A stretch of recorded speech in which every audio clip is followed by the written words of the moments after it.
Remember when Dayball was telling the unaffiliated neurological consultant person to hurry it up with his quarterback in the blue tent? You know, he pokes his head in there and goes, hey, what you do? He's got a cigar. He watches one rep from Russell Wilson, who we're learning now is one of the greatest tweeters of all time. Love what he did there. Sees one rep of Russell Wilson, goes, I don't think so. Goes into the blue tent, says, where's Jackson Dart? The entire thing. Everybody the next day goes, that can't happen. Full uproar, obviously, because the reason why that blue tent was made is so that the unk and the doctors can get a little alone time without any pressure of making a decision that isn't good for the player, but it is good for the team. Maybe to get him back in there. Everybody thought they were going to come down hard on Dayball for this entire thing. Well, they fined them all. So the NFL has fined the Giants $200,000. Head coach Brian Daboll $100,000, and Cam Scatterbo $15,000. Because you remember he put the issue with him is his head's so big. He poked his head in there. It's like when one of those Texas Longhorns puts their head into something.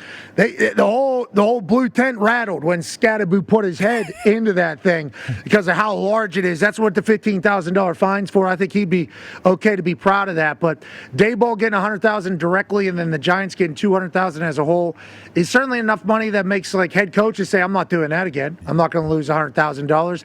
But I don't know if any punishment would be as big as what people wanted the next day. AJ, do you remember how people were reacting the day after about mind, this? Like, I had no idea watching it in real time that people would freak out that much. Me neither. Dayball going in there. Hey, well, what do we? Can we get a little bit of a get him out of there? Lot on the line here. It's not going good. You know, that entire thing.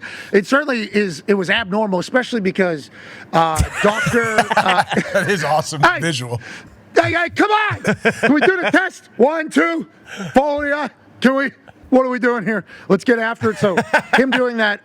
And there's a doctor going, you're not supposed to do that. There's no way. I assume that medical person says that. But on that exact night before the game starts, who's Dr. Stills, I think is his name, from the NFL? Sills. Dr. Sills from the NFL actually did a social media video about how this is a sanctuary in here. This is a sacred place, this blue tent.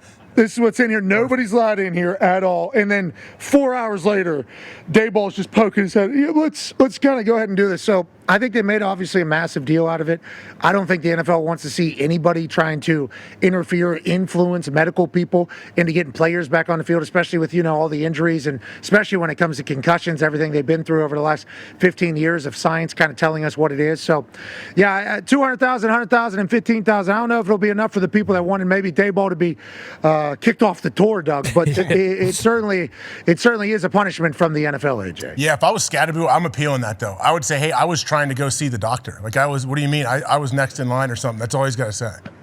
For real. Like, everybody's judging. Yeah. They don't think I could have had a headache. I get it. My head is a part of my superpowers, but I was also feeling a little. Yeah. So I appealed that thing. You just get it cut in half, maybe. I don't know. That's a $7,500 fine would be a hilarious fine from the NFL. Like, have you ever seen one that small?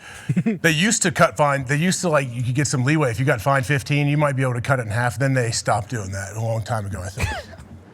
These fines are huge.